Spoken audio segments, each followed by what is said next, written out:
할렐루야.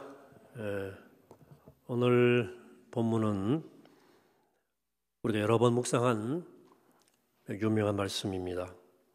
요즘처럼 각자의 자리에서 말씀들 묵상해야 하는 때라 좀 더 깊은 의미를 가진 본문으로 저에게 다가와서 이 말씀을 오늘 묵상하려고 합니다. 본문을 묵상하면서 이번 첫 절의 마음이 딱 걸렸어요. 38절입니다. 그들이 길 갈 때 예수께서 한 마을에 들어갔음에 마르다라 이름하는 한 여자가 자기 집으로 영접하더라.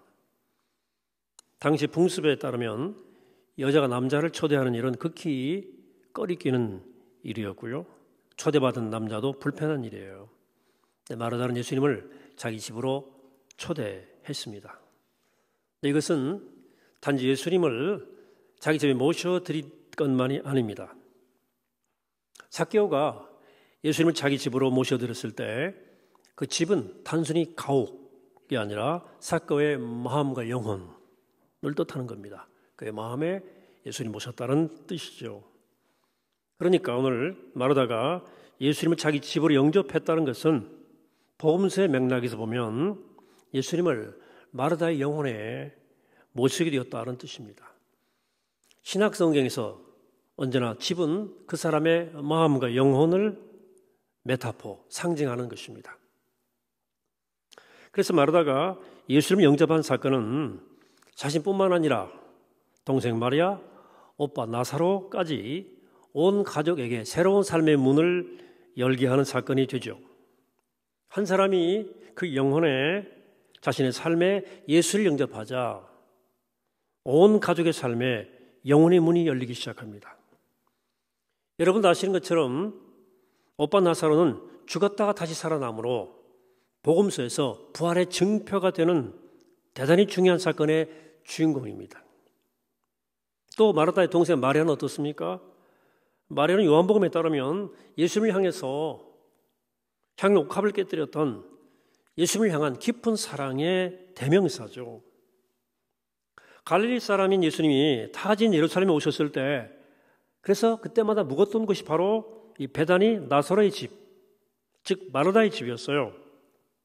베다니는 예루살렘에서 그냥 걸어서 한 30분도 안 되는 그런 지근에 있는 곳입니다. 주님은 거기서 먹고 자고 하시면서 사역을 펼쳤던 것이죠.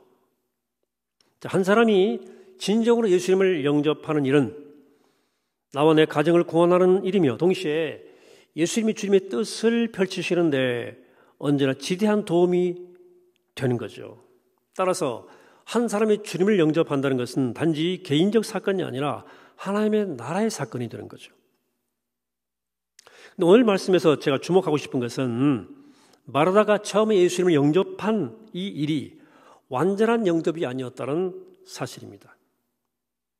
예비적 영접이었다는 점입니다.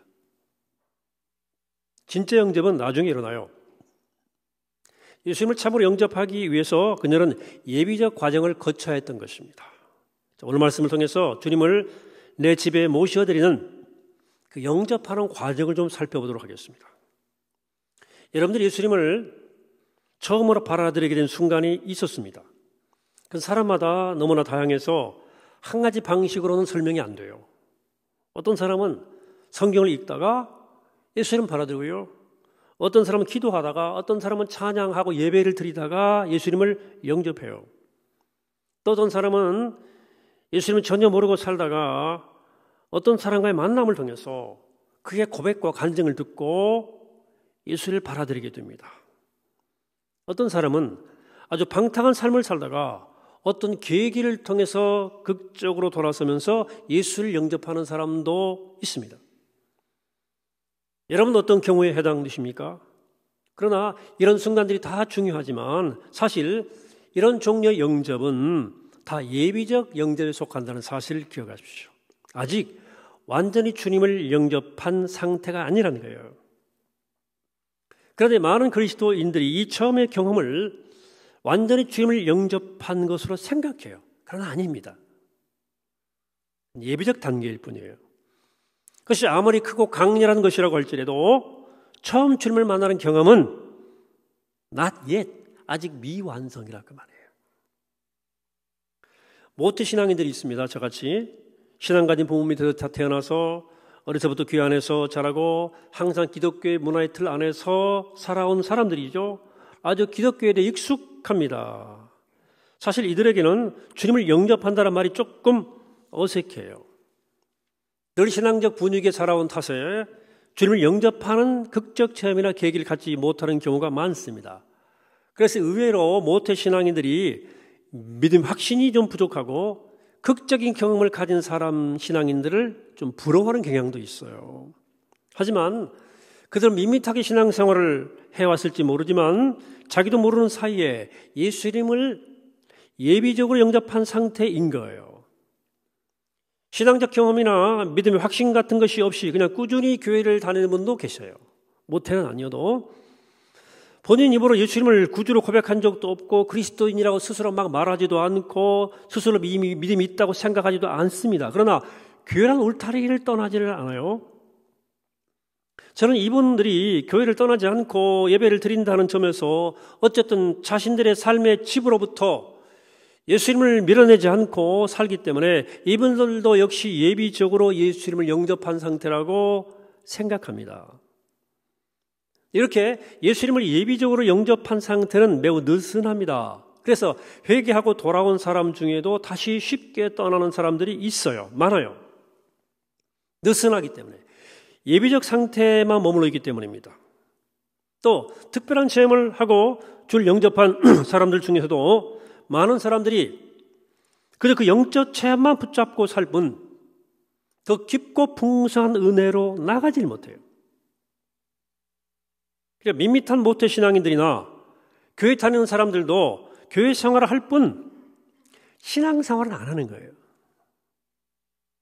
기독교 문화와 연결되어 있는데 영적 삶은 가능하지 않아요. 살지 않아요.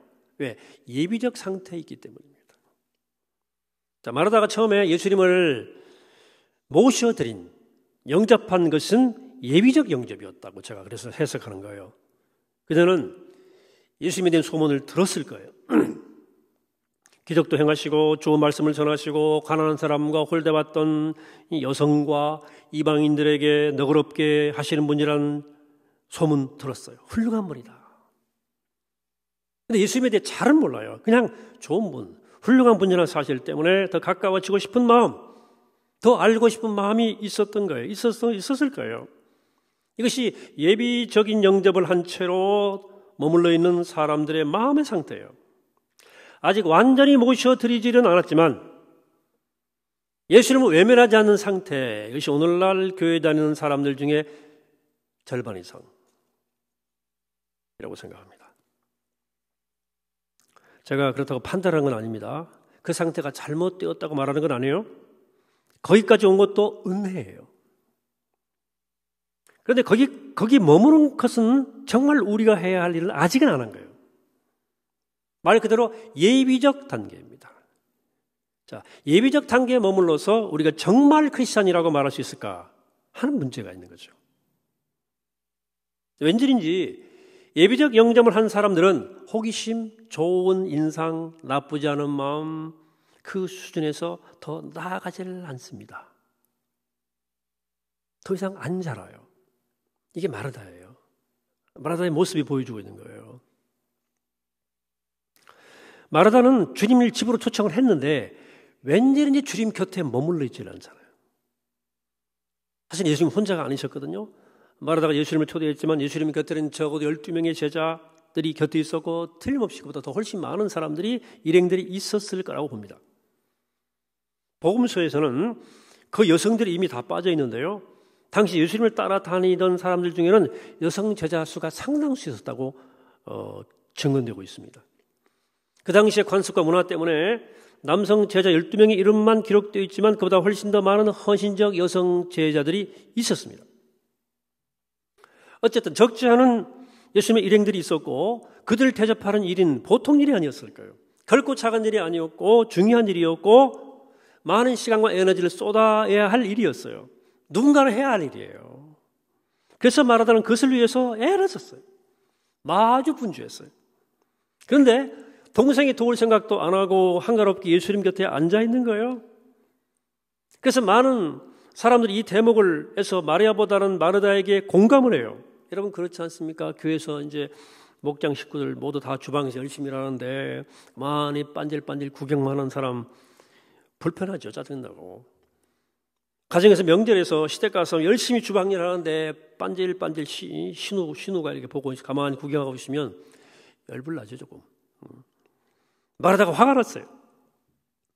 그래서 40절에서 말합니다. 주여 내 동생이 나 혼자 일하게 두는 것을 생각하지 아니하시나이까 그를 명하사 나를 도와주라 하소서 그럽니다. 여기서 마리아는 보세요. 예수님도 나와 똑같은 감정을 가져주시길 요구했어요. 뿐만 아니라 예수님이 어떻게 행동하라고까지 지시하고 있습니다. 예수님을 조정하려고 그래요. 자, 이 마르다 모습을 잘 보세요. 지금 마르다는 주님을 모셔놓고는 정작 주님에게 집중을 안 해요. 그녀의 인생의 집에 예수님이 오셨는데 그녀의 내면에 예수님이 안 계신 거예요. 이게 예비적으로 영접한 이들의 모습이고 한계입니다. 그래서 주님이 내 안에 안 계시니까 어떤 일이 벌어나느냐? 주님을 내 밖에 놓고 주님을 내 생각과 내 판단대로 컨트롤하려고 그래요. 이렇게 하라고 그랬어요. 이렇게 하라고 하세요. 내 감정이 이래요. 이게 예비적 상태의 교인의 모습이다. 예수님 내 밖에 계시면요, 내가 예수님을 부리려고 그래요. 저는 전형적인 모태 신앙 가진 사람인데요. 부모님뿐만 아니라 할아버지, 할머니, 작은아버지, 아버님, 고모님들 다 형제남매 다 기독교인이죠. 중학교 때 목사가 되기를 희망했고요. 고등학교 때도 열심히 그냥 계속 갔어요. 신학교를 갔고 졸업했고 목사가 됐습니다. 저는 언제 주님을 영접했는지 모를 만큼 항상 교회 안에 있었고요. 교회 밖을 벗어난 적이 한 번도 없이 지금껏 살아왔고 벗어나겠다는 생각도 거의 하지 않고 살았어요. 물론 폐결핵 병상에서 특별한 신앙 경험도 했던 적도 있고요. 그렇지만 더 많은 날 마음 깊은 곳에 회의가 있었어요. 또 오랫동안 큰 도전이나 변화 없는 밋밋한 믿음 생활, 다른 쳇바퀴 돌듯 이어가기도 했습니다. 언젠가부터 제대로 예수쟁이 돼야 되는 건 아니냐. 진짜 신앙의 의미와 가치를 찾고 싶은 열망이 생기더라고요. 건강하고 성숙하고 무르익은 신앙, 그냥 신앙 말고 제대로 된 신앙이 필요하다는 생각이 들더라고요. 참된 기독교 신앙이 무엇인가에 대한 고민이 생겼죠. 정확히 말하면 아마 신학교 대학원 때부터 시작된 것 같아요. 그리고 목회 37년 차인 지금까지 끊이지 않는 저의 영적 씨름입니다.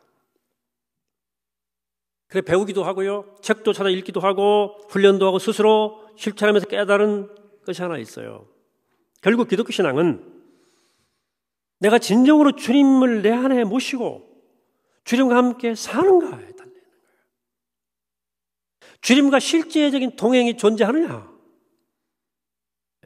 하는 거죠. 여러분 신앙인들에게 다양한 스펙트럼이 있습니다. 아주 믿음이 없는 사람부터 뜨거운 신앙 가진 사람들까지 혹은 보수적 신앙과 진보적 신앙 사이에도 수많은 스펙트럼이 존재해요. 그런데 우리가 여기서 진짜 놓쳐서는 안 되는 것은 어떤 신앙의 유형이든 내가 주님을 내 안에 모셨는가? 내가 그 주님과 함께 진짜 살고 있나? 아니면 그냥 나 혼자 삶을 이끌어가고 있는가 하는 거예요. 내 안에 주님이 나를 이끌어가는가?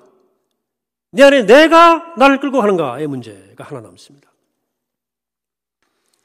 예수님과 그 일행을 극진히 대접하는 일은 정말 귀한 일이지만 그보다 더 중요한 일이 있어요. 우리가 교회를 위해서 많은 시간과 에너지를 쏟는 일은 너무나 귀한 일이지만 그보다 더 중요한 일이 있습니다. 기독교 교리를 수호하는 일, 누군가를 돕는 일, 봉사하고 성교하는 것도 참 소중하지만 그보다 더 중요한 일이 있습니다.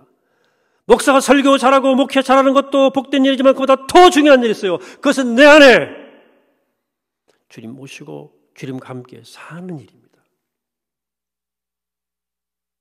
이게 예수를 실제 영접하는 일이에요. 그래서 주님 마르다에게 말씀합니다. 41절에서 마르다야, 네가 많은 일로 염려하고 근심하나 몇 가지만 하든지 혹은 한 가지만이라도 족하니라. 여기 몇 가지만 하든지 혹은 한 가지만이라도 족하니라는 말의 세번역은 주님의 일은 많지 않거나 하나뿐이다 이렇게 풀어놓았어요. 그러니까 가장 중요하고 본질적인 것을 놓치지 말아라는 뜻이에요. 그리고 예수님은 본질을 놓치지 않는 신앙의 예로 동생 마리아의 태도를 가지고 마르다에게 설명해 주고 있거든요. 아마도 마르다는 별로 기분이 안 좋았을 거예요. 동생이 얄미워가지고 예수님한테 잃는 거 아니에요? 예수님이 도리어 마리아 역성 들어주는 것처럼 보이잖아요. 근데 예수님이 본문에서 마리아의 태도로 들었던 예가 좀 실망스럽거든요. 본문에서 마리아가 한 일이 뭐예요? 마리아가 한 일은 예수님 발치에 앉아서 주의 말씀을 들은 거예요. 이거 말고 한 일이 아무것도 없어요. 하지만 그것은 예수님이 인정한 하나뿐인 주님의 일이었어요. 그것은 마리아가 선택한 좋은 편이었다고 본문은 말씀합니다. 그러니까 주님 곁에 있는 것, 그리고 주의 말씀을 듣는 것, 이것이 우리가 신앙인으로서 그 어떤 일보다도 우선해야 하는, 놓쳐서는 안 될 본질이라는 거예요. 한번 따라해 봅시다. 주님 곁에 있는 것, 주님 말씀을 듣는 것, 이거예요. 이것이 신앙인들이 그 어떤 일이 있어도 놓쳐서는 안 되는 일입니다. 이 점에 대해서 신구약 성경을 넘나들면서 수없이 많은 곳에서 강조했습니다. 시편 27편 4절 대표적으로. 내가 여호와께 바라는 한 가지 일, 그것을 구하리니 곧 내가 내 평생에 여호와의 집에 살면서 여호와의 아름다움을 바라보며 그의 성전에서 사모하는 그것이라. 한평생 주님의 집에 살면서 주님과 함께 주를 바라보는 것, 이 시인이 바라는 오직 한 가지 일이라고 고백합니다. 요한복음 15장 7절입니다. 너희가 내 안에 거하고 내 말이 너희 안에 거하면 무엇이든지 원하는 대로 구하라. 그리하면 이루리라. 너희가 내 안에 거하고 내 말이 너희 안에 거하면, 말씀이 중심에 딱 박혀 있어요. 예수님이 12제자를 부르셨죠. 여기 12명은 딱 12명만 뜻하는 게 아니고요. 예수님을 따르는 모든 제자를 상징하는 숫자예요. 모든 제자를 말하는 거예요. 마가복음은 그래서 제자들을 부르신 이유를 마가복음 3장 14절에서 이렇게 밝혀주고 있죠. 이 12를 세우셨으니, 12명만 아니라 모두를 뜻한다고 그랬어요. 제자 모두. 이는 자기와 함께 있게 하시고가 첫 번째 목적이에요. 또 보내사 전도도 하며 그랬어요. 그러니까 예수님이 우선적으로 함께 하시려고 부른 사람들이 제자예요. 주님은 제자를 부르시되 먼저 함께 있게 하시고 깊은 사귐을 나누시고 그리고 세상에 보내시는 거예요. 그리고 내보내는 거예요. 여러분, 저는 우리가 교회에 나오지 못하고 가정 예배를 드리는 상황에서 가장 제가 관심하는 것은 각자의 삶의 자리에서 우리가 주님과 함께 하는 거예요. 우리가 예배당에서 예배를 드리든가 각자의 가정에서 예배를 드리는가, 그보다 더 중요한 것은, 형식보다 더 중요한 것은 우리가 그 예배를 통해서 주님과 함께 하는 거예요. 여러분, 교회 나와 예배 드려도 여전히 예비적 단계일 수 있습니다. 여전히. 우리가 그 예배를 통해서 주님과 함께 주님 말씀을 듣는 일이 없으면 우리는 아직 주님을 영접하지 못한 거예요. 그러나 우리가 흩어져 예배한다 할지라도 거기 주님이 계시고 주님과 함께 주님 발치에 앉아 주님 말씀을 듣고 있다면 여러분들은 실제로 주님을 영접하고 있는 겁니다. 그 상태로 세상에 나가야 우리가 빛이 되고 소금이 될 수 있는 거예요. 그리스도의 품격은 주님과 함께 할 때 나오는 거예요. 그냥 생기는 게 아니에요. 여러분, 그동안 믿음 확신이 없지만 그래도 성실하게 교회 생활을 하려고 애쓰셨다면 그 참 귀한 일입니다. 하지만 거기 머물지 않고 조금 더 적극적으로 주님 곁에 머물고 주의 말씀에 귀를 기울이게 되기를 축복합니다. 그도 모태신앙으로 특별한 체험이 없지만 꾸준히 기독교인으로 살아왔다면 그것도 아름다운 일이고 소중한 일입니다. 그러나 더 적극적으로 주님과 함께하는 생활, 주님 말씀을 깊이 묵상하는 생활로 나아가게 되기를 축복합니다. 그동안 교회를 위해서 늘 애쓰고 섬기고 봉사해 오셨다면 주님이 정말로 칭찬하실 거예요. 그러나 더 본질적으로 주님 곁에 머무는 일, 주님 말씀을 사모하는 일에 더 많은 에너지를 쏟아붓지 않으시겠습니까? 이번 교회가 우리에게 그런 시간이 되기를 바랍니다. 성은 어거스틴의 설교 한 토막을 소개합니다. 당신이 원하는 것은 무엇이든 얻을 수 있다. 세상 전부라도 얻을 수 있다. 당신에게는 불가능한 것이 없고 죄될 것도 없으며 금이된 것도 없다. 당신은 죽지도 않고 고통받지도 않을 거다. 당신은 원하지 않으면 갖지 않을 수도 있고 원하면 항상 갖게 될 거다. 하고 싶은 거 다 있는 상태가 되었다는 거죠. 그 다음 말이 더 중요해요. 그러나 정말 그것을 원하면 당신은 하나님의 얼굴을 영원히 보지 못할 거다 그랬어요. 여러분 어떻게 생각하십니까? 거꾸로 읽으면 하나님의 얼굴을 보며 주님과 함께 사는 일은 내가 원하는 것이 무엇이든 원하는 대로 이루어지길 바라고 그걸 추구하고 사는 삶과 정반대란 얘기예요. 정반대란 얘기예요. 말하자면 정말 그 무엇과도 주님을 바꾸지 않을 수 있겠는지를 묻고 있는 거예요. 오늘 주님은 본문 마지막 절에서 마리아의 신앙교 태도를 지적하시면서 중요한 말씀하십니다. 42절에 마리아는 이 좋은 편을 선택했으니 빼앗기지 아니하리라 그랬어요. 빼앗기지 아니하리라. 여러분 그 누구한테도 빼앗길 수 없는 그 무엇이 여러분 삶에 있습니까? 그 무엇과도 바꾸지 않을 어떤 것이 여러분 삶 가운데 있습니까? 만일 그것이 주님이라면 결코 빼앗길 수도 없고 바꿀 수 없는 그 무엇이 예수 그리스도라면 하나님 말씀이라면 여러분들은 예수님 영접한 사람입니다.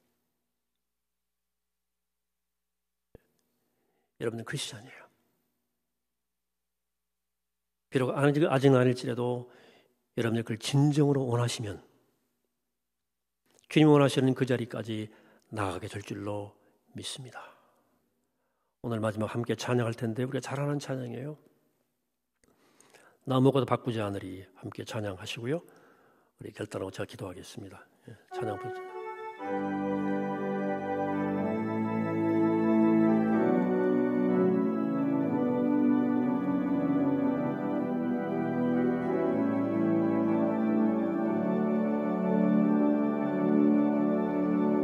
무엇과도 주님을 바꾸지 않으리 다른 어떤 은혜 구하지 않으리 오직 주님만이 내 삶의 도움이시니 주의 얼굴 보기 원합니다. 주님 사랑해요. 주님 사랑해요.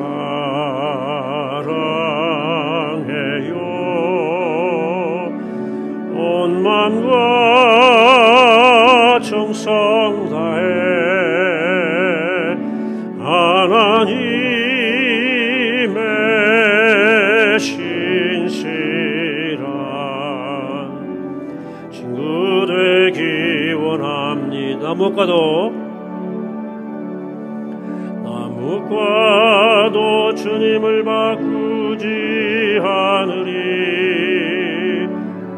다른 어떤 은혜 구하지 않으리 오직 주님만이 내 삶의 도움이시니 주의 얼굴 보기 원합니다. 주님 사랑해요.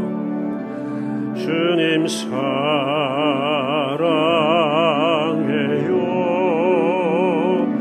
온 마음과 정성 다해 하나님의 신실한 친구 되기 원함. 한 번 더 주님 사랑해요. 주님 사랑해요.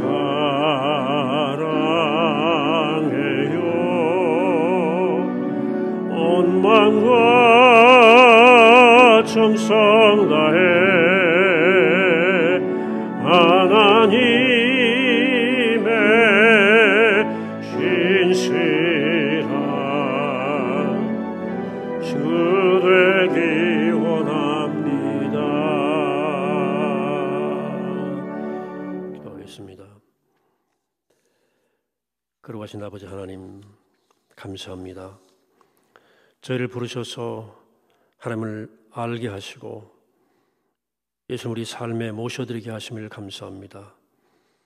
바로 그는 단순히 주님을 초대하는 것이 아니라 주님과 함께 거닐며 주님 말씀에 귀를 기울이며 주님이 내 안에, 내가 주님 안에 거하는 참 동행의 삶을 살게 하여 주옵소서. 결코 빼앗기지 않는 진리, 결코 바꿀 수 없는 주님만을 붙잡고 주님과 함께 동행하는 주님의 제자가 되게 하여 주옵소서. 예수님의 이름으로 기도하옵나이다. 아멘.